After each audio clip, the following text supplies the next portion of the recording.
This channel does not promote any violent, harmful, or illegal activities. All content provided by this channel is meant for an educational purpose only. Promoting নিয়ে বিবাদের জেরে ছুরি নিয়ে বন্ধুর ওপর হামলা অপর বন্ধুর। ঘটনা হাওড়ার বাঁকড়ার করাতকল এলাকার। দুজনকে আটক করে জিজ্ঞাসাবাদ পুলিশের। হাওড়া জেলা হাসপাতালে ভর্তি আহত।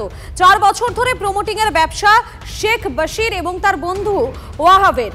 গতকাল মদের আসরে বশিরের সঙ্গে ঝামেলা বাঁধে ওয়াহাবের। বশিরকে গালিগালাজ ওয়াহাবের, পাল্টা বন্ধুকে চর মারে বশির। এরপরই পকেট থেকে ছুরি বের করে বশিরের উপর হামলা ওয়াহাবের। আমার দাদা আর ওহাব সব একসাথে কাজ করে, ওই প্রমোটিং এর কাজ করে। আচ্ছা, তাতে কাউদের মধ্যে কি হয়েছে না হয়েছে আমি জানি না, কিন্তু দাদা আমাকে ডাকলো যে এরকম আমার মা তুলে গালাগালি করেছে।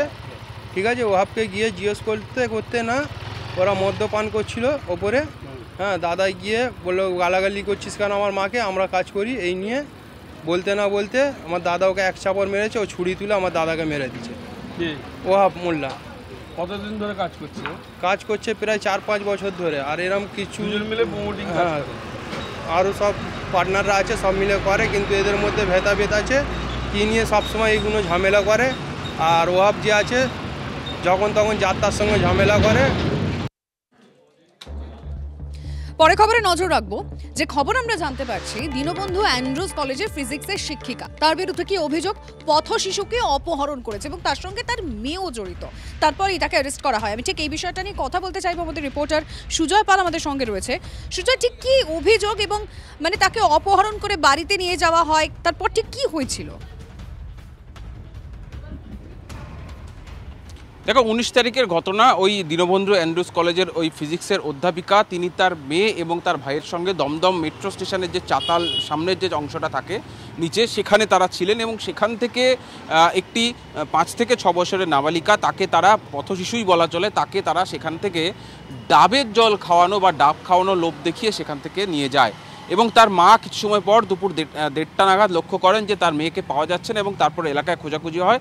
তারপর সিটি থানা এলাকার মধ্যে যেহেতু পড়ে জায়গাটি, পুলিশকে খবর দেওয়া হলে পুলিশ সিসিটিভিতে দেখতে পায় যে ওই অধ্যাপিকার যিনি মেয়ে রয়েছেন, সেই অধ্যাপিকার সামনেই তার মেয়ে ওই মেয়েটিকে, ওই নাবালিকাকে ডাব খাওয়াচ্ছে এবং তারা নিয়ে যাচ্ছে। নিয়ে যাওয়ার পরেই কিন্তু তারা সরাসরি গড়িয়াতে তার যে বাড়ি সেখানে নিয়ে যায়, সেখানে আটকে রাখে বলে অভিযোগ।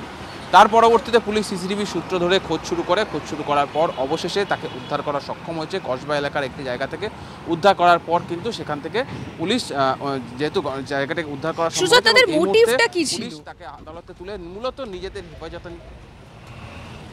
দেখো, এটাই এখন সবথেকে বড় প্রশ্ন, যেটা পুলিশ তদন্ত করছে, যে কি মোটিভ, কেন এই ঘটনা ঘটলো বা কেন এই ঘটনা ঘটালো, সেটা এখনো স্পষ্ট নয়।